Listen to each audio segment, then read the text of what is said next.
I want to welcome everybody who's here today on this really rainy, nasty day. And I'm Magda Teter, I'm the Federica in Judaic Studies, and I am really delighted to welcome you to our third event in this series on history of censorship. And the previous one was the opening, and then Andrea Badea was talking about the index of prohibited books. This is our last one of the semester, and then we'll have 3 more in this series in the spring, so stay tuned. Before I introduce today's event, I would like to invite you to our last event this semester on Wednesday, December 6th at 6 p.m. at Lincoln Center and online, the first in a 4-part series, How Did We Get Here? A deep dive into the history of Israel-Palestine with Hussein Ibish and David and Myers. I also want to express my gratitude to the co-curators of the exhibit Banned, A History of Censorship, which gives us the opportunity to be here today. Gabriella DiMeglio, Levine-Kennedy, Hannorah Ragusa, one of the students who's not here with us. We are especially grateful to Linda Loschiavo, the director of the Fordham Libraries, and Vivian Shen of her special collections, who set up the exhibit with great care and attention to detail. Additional research has been provided by Samantha Scalfani, who graduated from Lincoln Center in 2022, and Kevin Bobutsky, who graduated also from Lincoln Center in 23. They were our interns at the special collections. And the lecture series associated with the exhibit and student research have been made possible through the generosity of the donors to the Center for Jewish Studies at Fordham. In 2015, Fordham acquired 3 Hebrew books from the 16th century. 2 had expurgation and marks of censorship. This was the beginning of the Judaica collection, which complemented the already existing Rosenblatt Holocaust collection. The Judaica collection at Fordham now holds hundreds of rare books and ephemera, stemming from the 14th to the 21st century and covering all inhabited continents. I do not count Antarctica an inhabited continent.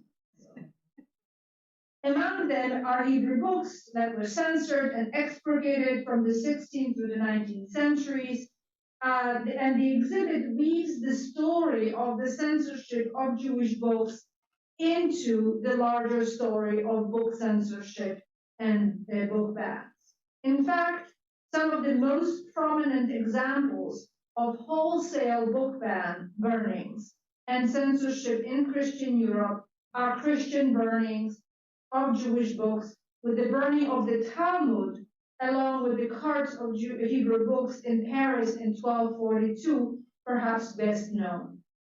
The Talmud would be banned and burned again in the 16th century. Our exhibit explores the long history and practices of censorship, the methods to control and ban books and ideas, the resilience of censored works, and attempts to push back. As I mentioned, our last speaker, Andrea Badea, explored the history of the index of prohibited books, and today we welcome my colleague and friend, Federica Francesconi, who will speak about the censorship of Jewish books in early modern Italy. Federica Francesconi is one of the most innovative scholars of early modern Jewish history, and today we'll only hear about a small snippet of her exciting research. It would take too long to sing the praises of her work. So let me just briefly introduce her to you. She's currently an associate professor and the director of Judaic Studies program at the University of Albany, and she's the author of several books in Italian and English. Her latest book, Invisible Enlighteners, The Jewish Merchants of Modena, from the Renaissance to the Emancipation, which was published in 2021 and won the 2022 Helen and Howard Armarano Prize from the American Historical Association, and was also a finalist for the 2021 National Jewish Book Award. Among her other publications are two co-edited volumes, From Catalonia to the Caribbean, The Sephardic Orbit from the Medieval to Modern Times, published in 2018, and Jewish Women's History, From Antiquity to the Present, published in 2021, and it was also a finalist for the 2021 National Jewish Book Award, the Barbara Dotkin Award in Women's Studies. So without further ado, Federica, the floor is yours.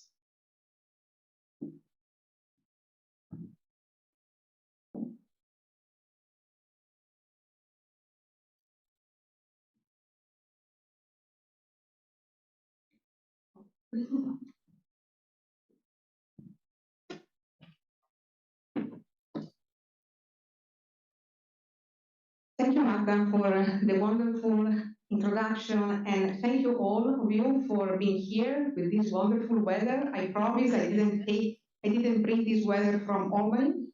And also thank you for this, the Center for Jewish Studies at Fordham and the Fordham Library, and I'm so excited about then visiting this wonderful exhibit with you. I also am very pleased by the opportunity to, let me go here, to share with you some ideas about the censorship, surveillance, and also resistance connected to my area of research. And I'm working on Italian Jewry in the early modern period from the 16th through the 18th century. As the curators of this exhibit emphasize, censorship is always about exercising power and control, and at the same time also, censorship demonstrates a sense of vulnerability of those who ban books. Books could potentially transmit new ideas, subvert the social order, break systems of thoughts and conception of the world. Censorship was a distinctive element of early modern Italian history and early modern Italian Jewish history. The promulgation of the Index of the Prohibited Books in 1596, about which you heard already in the past weeks, that was promulgated by the Catholic Church, affected both Jewish and non-Jewish readers. What I want to discuss with you and have a conversation is about two main themes. On the one hand, how the implementation of the index was the means by the Catholic Church to exercise power of Jews and non-Jews, and then see also some forms of Jewish resistance.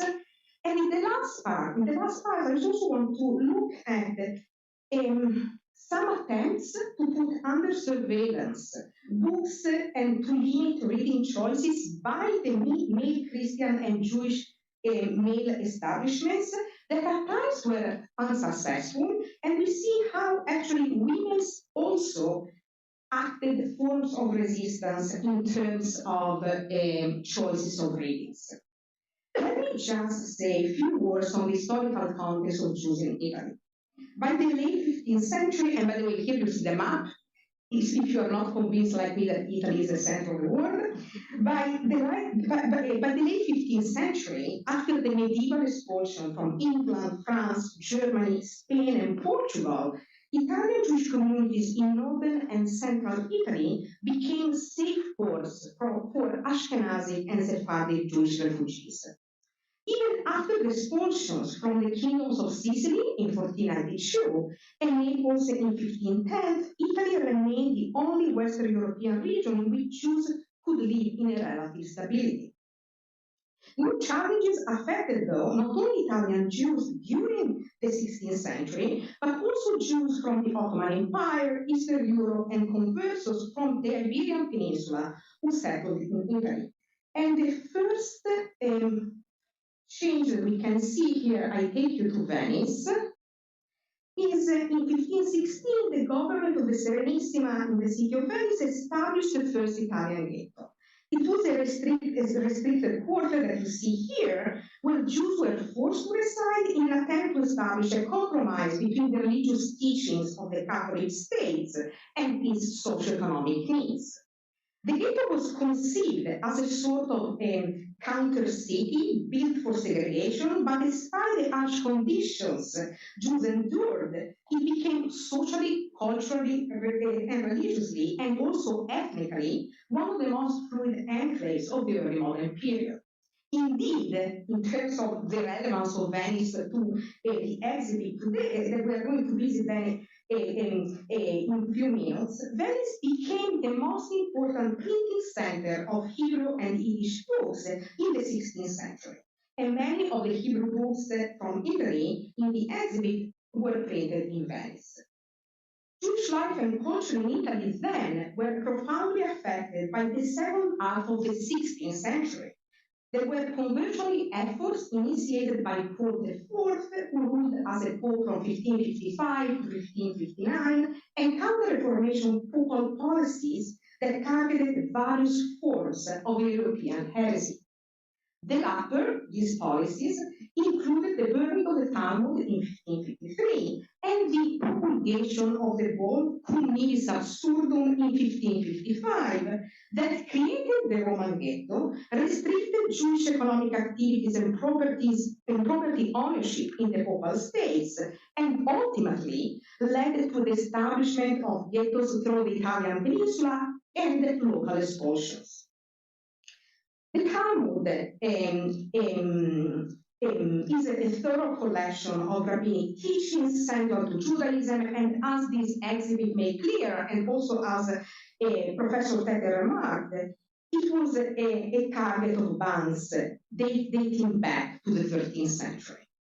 Among the policies that I just mentioned, there was also the new edition of the Index of the Prohibited Books, promulgated by Clement VIII in 1596, that definitely banned both the Talmud and the Bible in the vernacular. Thus, only some decades after the burning of the Talmud in 1555, Jews saw more occasionally books burning that lit up the piazzas of Italian cities.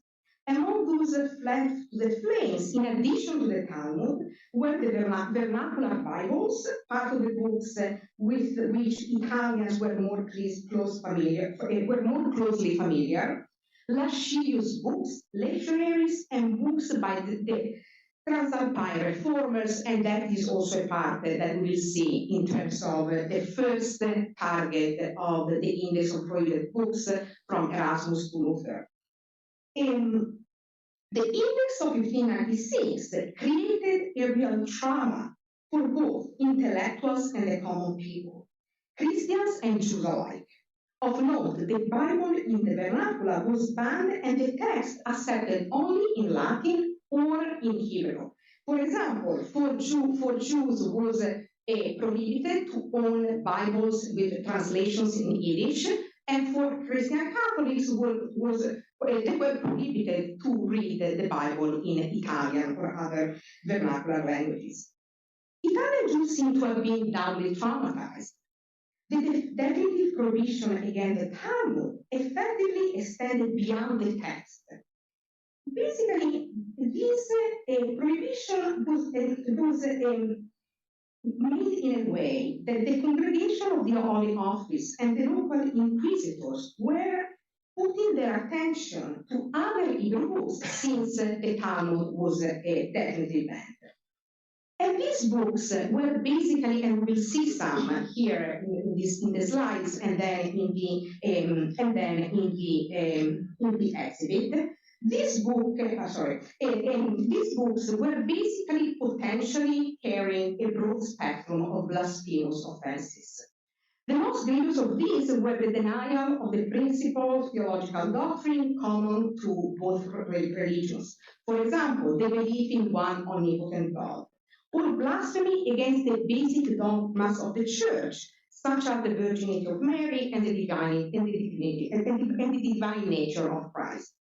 While censorship of blasphemous texts had been underway since the 1550s, the Clementine Index was promulgated with a system of control, so a way to exercising power, that was still largely untested and which invested Jewish communities with strong control over the censorship of Hebrew books, such as commentaries, prayer books, and philosophical works.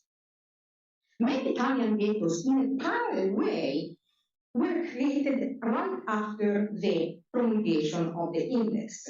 Padua in 1603, Mantua in 1612, and then Modena and Reggio Emilia. I show you here the map again. We are in northern Italy. And then Modena in 1638, Reggio Emilia in 1670, and Turin in 1679.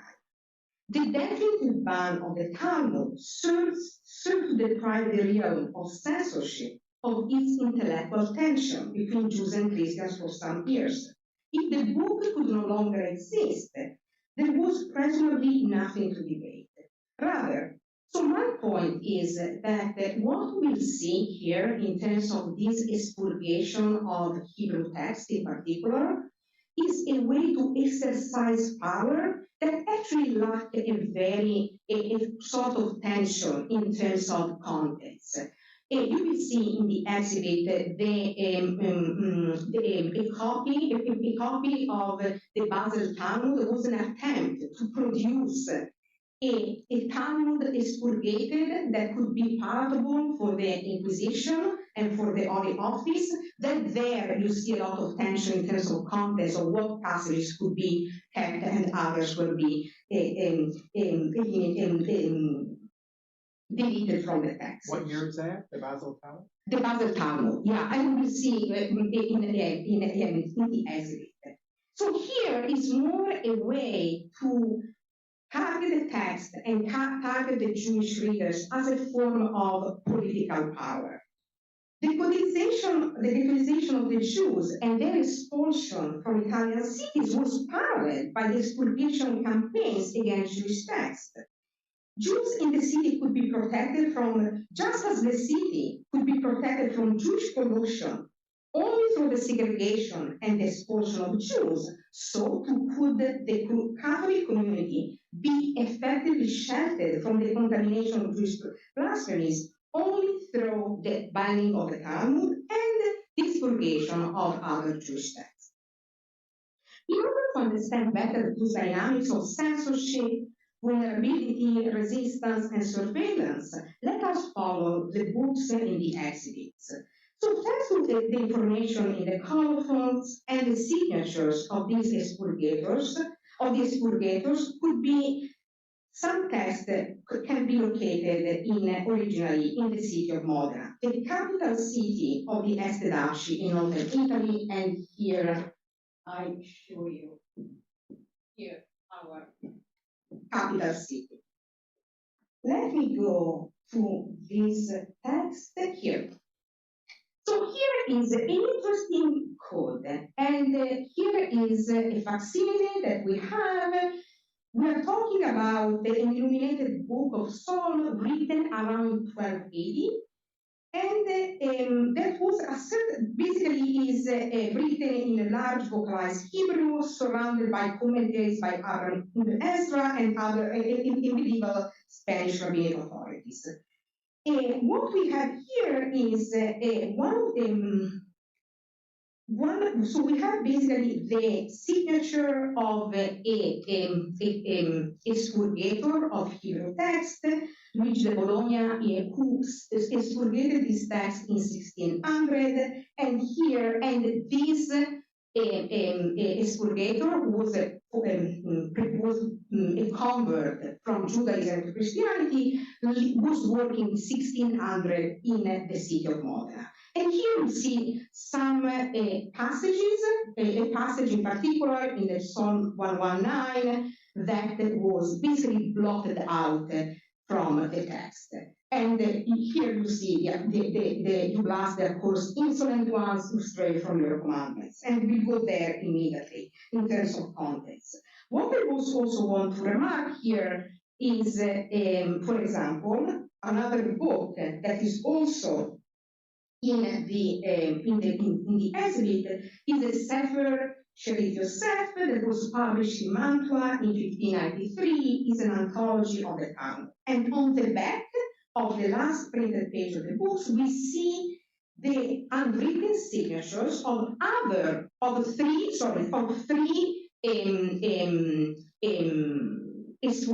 three censors, expurgators of the books, in addition to Luigi da Bologna in March 1599, then Renato da Modena in 1626, and then Camillo Liabel in 1613. Then there is also a signature at the bottom of the title page of another expurgator, Girolamo da Durellano, in 1640. So all these censors or correctors of Hebrew books, as the Inquisition sometimes defined them, were working at this time where they put the signatures in the city of Modena. So these two books are clearly coming from this city here.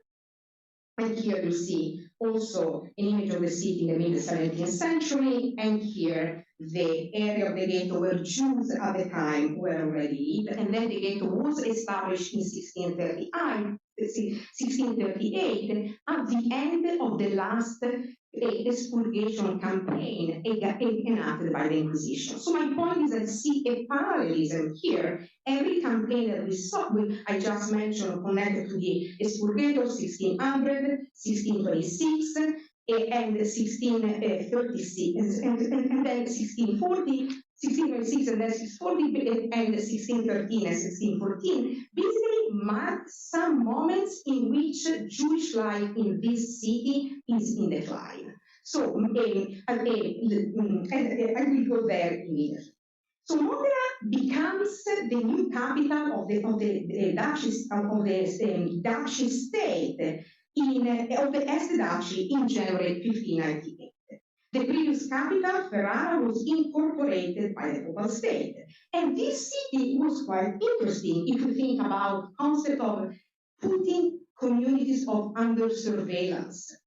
So Modena was considered by the Catholic clergy one of the most dangerous Italian heretical centers. As a matter of fact, the new Inquisition, the Inquisizione Romana, was established in 1540-1541 after a group of heretical readers was discovered in Modena, reading any kind of prohibited books from Erasmus to Luther. So there was some attention on this city that was considered and defined a diabolical synagogue and the land of heretical infection for its heterodox readings. Protestant heresies, witchcraft, magic, and Jewish populations were basically listed as the crimes that these community of readers, that included intellectuals and commoners, men and women, involved. So what Jews, both Christian and what these Modenese citizens and dwellers, both Jewish and Christians, were reading? They were basically reading Erasmus, Luther, Calvin, Zwingli, and on the other side, they were also reading Talmudic treatises, Rashi, David Kimchi, Leon Ebreo, together with Dante, Boccaccio, Ariosto, and Raimondo Lull. And then also, some of them, they were also involved in midnight devotion through the Kabbalistic rituals that they were learning from Palestinian emissaries such as Gedalia Cordoveros. In the context of the 16th century Modena, in the context of 16th century Modena, the promulgation of the Clementine Index marked a decisive cultural shift involving Jews and Christians alike. But Jews were peculiarly challenged in an unprecedented way. The definitive prohibition against the Talmud effectively extended, as I mentioned, beyond the text, attracting the attention of the Congregation of the Holy Office and local inquisitors to other Hebrew books beyond the Talmud that potentially presented a broad spectrum of blasphemous offenses. Moreover, as the new capital city, Modena in 1598, Modern 1588 had the honor of receiving an Inquisitor General, Giovanni da Montefalcone, and the Inquisition was reinforced and brought to a full state in terms of hierarchies in the Inquisition. So what happened again? What these Inquisitors did? He launched 3 massive operations of confiscation and correction of Hebrew books in November 1599, when the Jews were, when basically local merchants were requesting for the expulsion of Jews, and then the status of Jews there was declining already.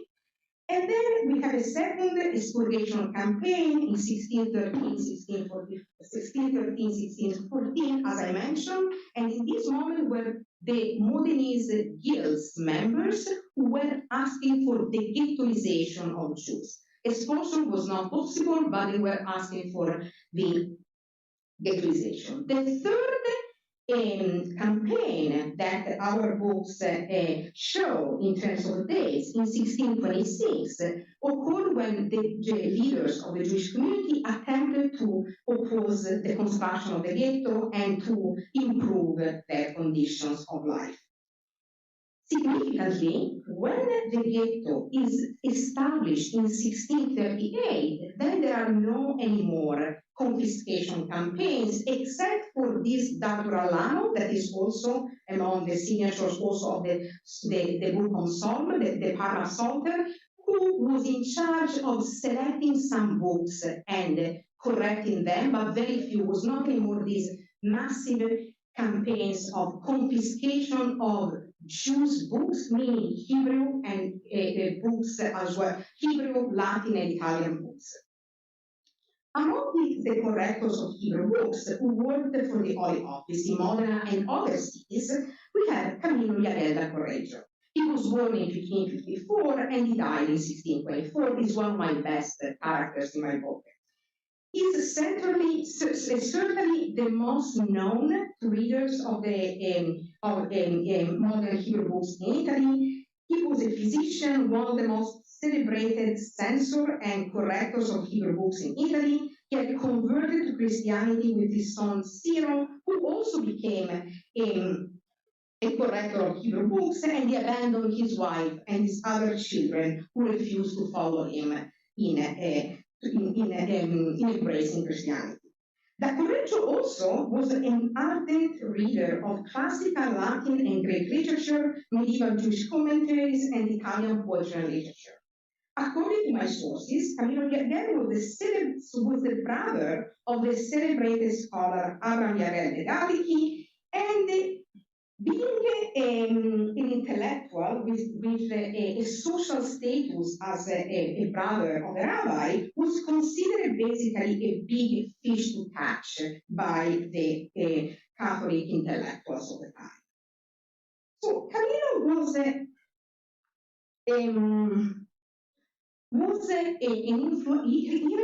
he converted to Christianity, but in a way, he's also remained connected to the circle of Jewish merchants and bankers who were active in Modena and other cities in the Duchy and elsewhere.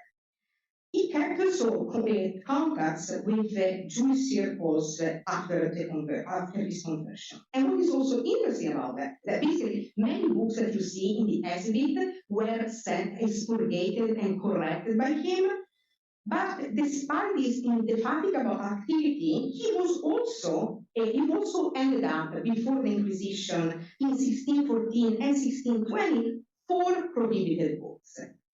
So what we have here is, I try also to understand how the system was working in terms of enacting this campaign of corrections.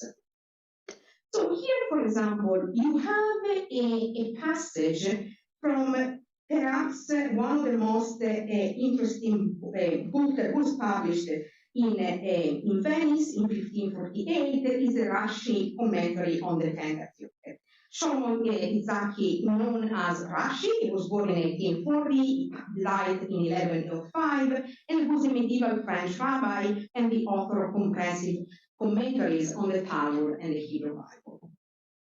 So here, look at this passage.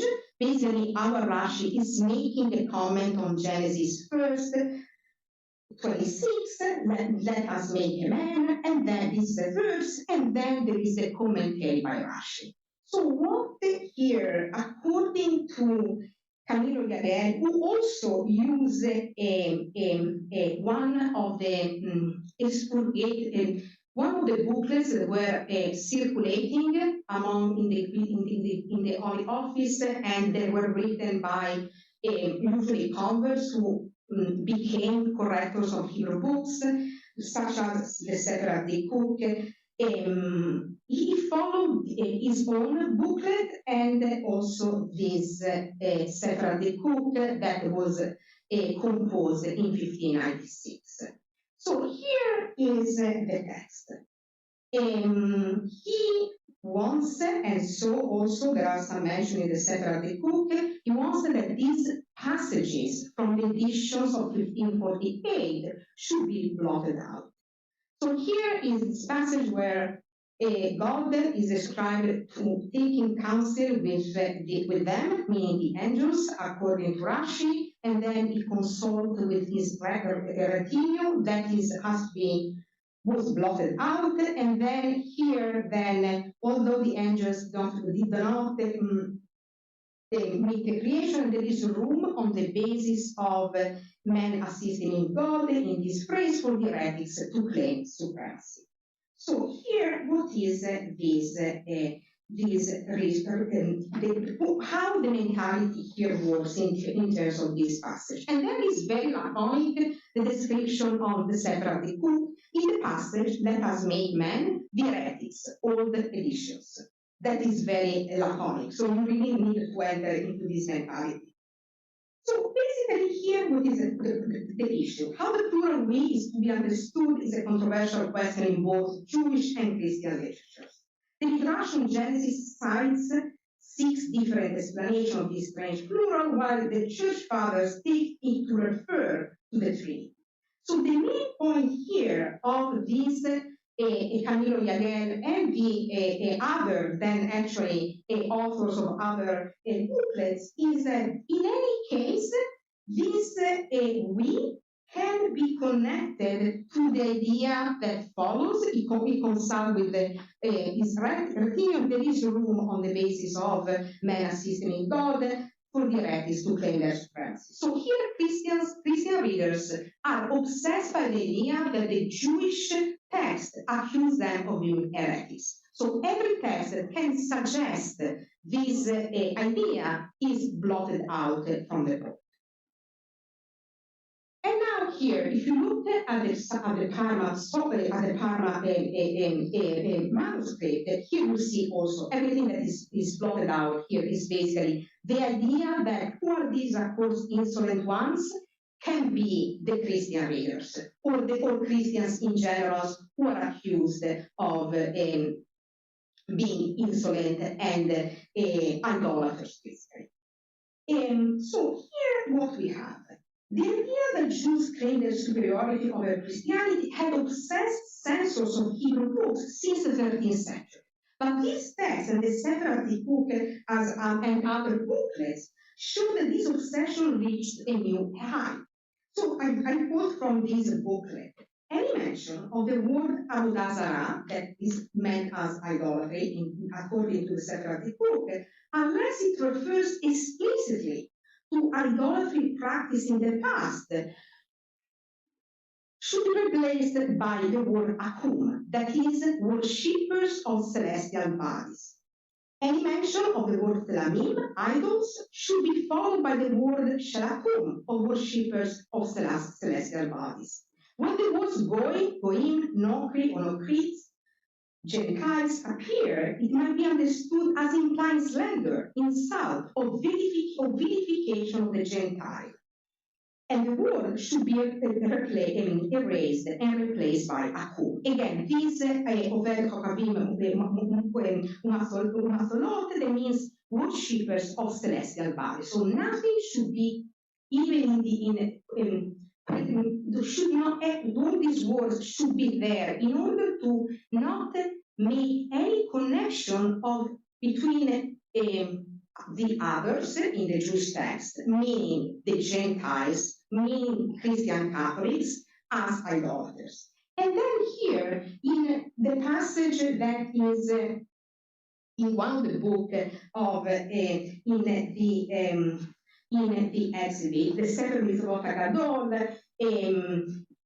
authored by Moses Ben Jacob of Pussy. Here, what we see is a new level.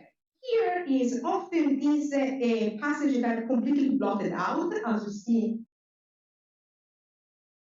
here, are basically passages that are connected with the idea of or a Christian priest or selling objects or meat to Gentiles. And what is interesting here that we go to another level. So, for example, we'll see also in the exhibit, but here, basically also the word akum is considered problematic and is censored. Okay. So what emerges from this analysis is that expurgation of erasures of passages like, oh, yes, makom leminim, and there is room for heretics, were often intuitive, basic, and somewhat ineffectual. Jews at the time could fill in the blank spaces and read what should have been there because common heretical passages from the Talmud were often known by heart. So this was a kind of passive, a sort of resistance against censorship. There was this idea of pretending to passively accept all the advice and imposition by the correctors of Hebrew books, but at the same time these passages were quite known. The definitive ban of the Talmud served to deprive the realm of censorship of its intellectual tensions between Jews and Christians for some years. If the book would not longer exist, there was presumably nothing to debate. Rather, what censorship clearly maintained over the decades was its aim to produce better text in order to promote conversion according to papal calls, and in so doing, to keep Jewish communities under surveillance and exercise powers on their readings. What is also interesting, and we'll see also a book by Galileo Galilei in the exhibit, is that actually for Christian authors, this system of surveillance was frightening also from an intellectual point of view. So it was much more unstable, changeable, and depended on patronage that for Jews, where actually when you understood the system of eliminating any kind of connection to idolatry and Gentiles, books were usually published. What I want to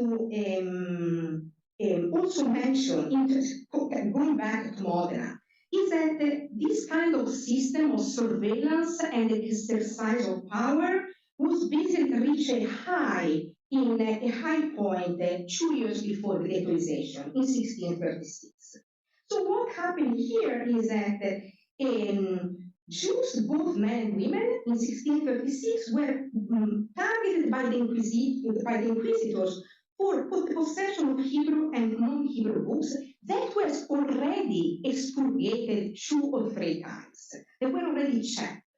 Their houses were inspected, and all the rabbis and the Jewish leaders of the community were accused and imprisoned in jail for owning prohibited or non-corrected Hebrew and non-Hebrew books.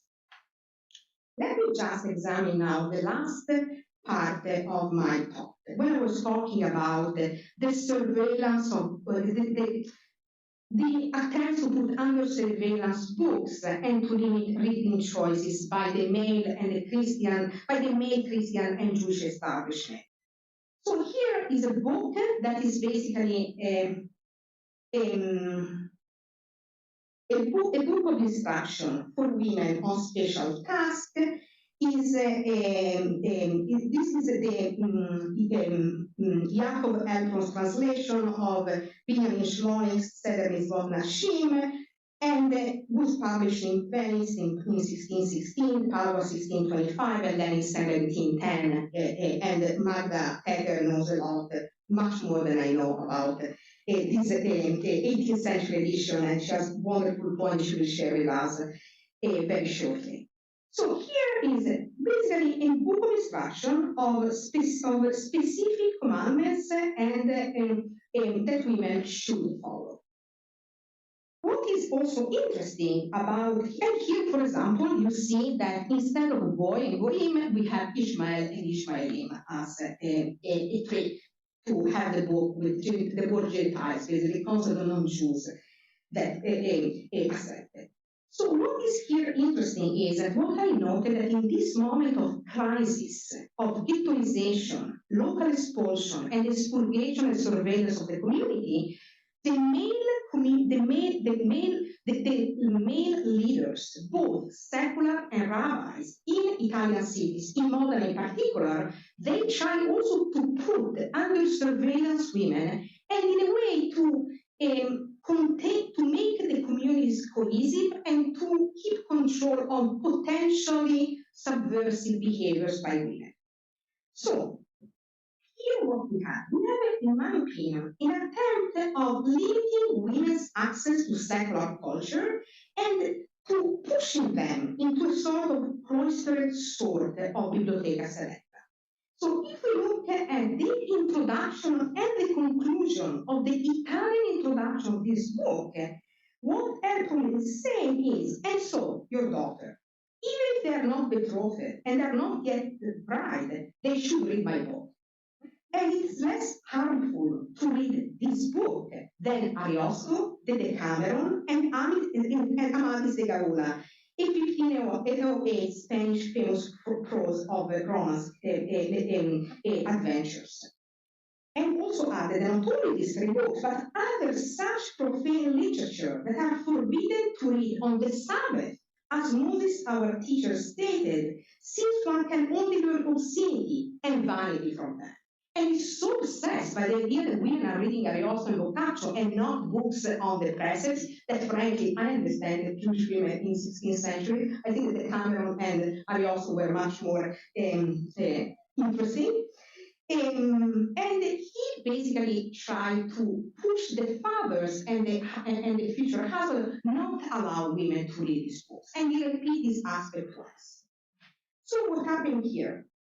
When in 1636, the modern inquisitors, Giacomo da Lodi, discovered in one of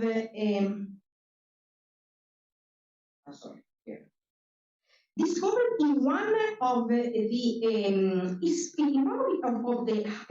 his house inspections, he entered in the bedroom of Allegra Carmi, a 35-year-old wife of a celebrated rabbi in Modena and mother of 3 daughters. She was in possession of a number of non-Hebrew books that she kept in her closet. What were these books? The Boccaccio's Genealogia degli Dei, Isabella Andreini Mirtilla Pastorale, Ovid Metamorphosis, and Dante's Divine Comedy. The discovery of Allegra Progetti and other women's books allows for the broader understanding of dual-gender Jewish leadership and culture, as well as resistance against control and surveillance. So it's not clear if Allegra was hiding these books only from the inquisitors or also from her husband. To conclude, let me summarize my 2 points. Firstly, the restriction imposed on Jewish life coincided with the reception of Jewish women from the public life. This process was paralleled by women's retreat from the religious sphere, the masculinization of Jewish spaces, and the reconfiguration of the female domain. In Modena and elsewhere, these changes were related to the consolidation of local Jewish mercantile and rabbinical male-centered elites, the emergence of new forms of Jewish Kabbalistic pieties, and counter-reformation influences. Fearing women potential transgressing behaviors, rabbinic authorities rearranged the reality of Jewish homes, lives, and domestic sphere, and sometimes they did also with sophistication. What is interesting here that in the same years where there is this attention on women who are reading the Decameron and Ariosto in the Jewish communities, Roberto Bellarmine and Possevino we'll talk about Bellarmine in the exhibit, and Possevino is the author of the Biblioteca Selecta. We're also addressing with anguish the idea that Christian women are reading the Decameron, Ariosto, and Divine Comedy instead of other kind of more ethical and more pious books. Secondly, just as the city could be protected from Jewish pollution only through the segregation and the expulsion of Jews, also the Catholic community should be effectively shielded from the contamination of Jewish blasphemies only through the burning of the banning of the Talmud and the expurgating other Jewish texts. But what happened, though, in conclusion, is that the walls of the Italian ghettos enclosed the Jewish life in a permanent state of separation from the Christian world, but did not bar continuous exchange with the outside society and culture. Rather, they produced an eclectic microcosm whose more prominent factors were political negotiation, social interplay, cultural intimacy, and theological separation. So what just to conclude, and what we are going to see also in the exhibit, we'll see some texts that actually were texts that Jews and Christians had in common, even if they were on the index of the prohibited books, and at the same time were texts that they were reading with sometimes in common. But the theological boundaries were always remaining. Thank you.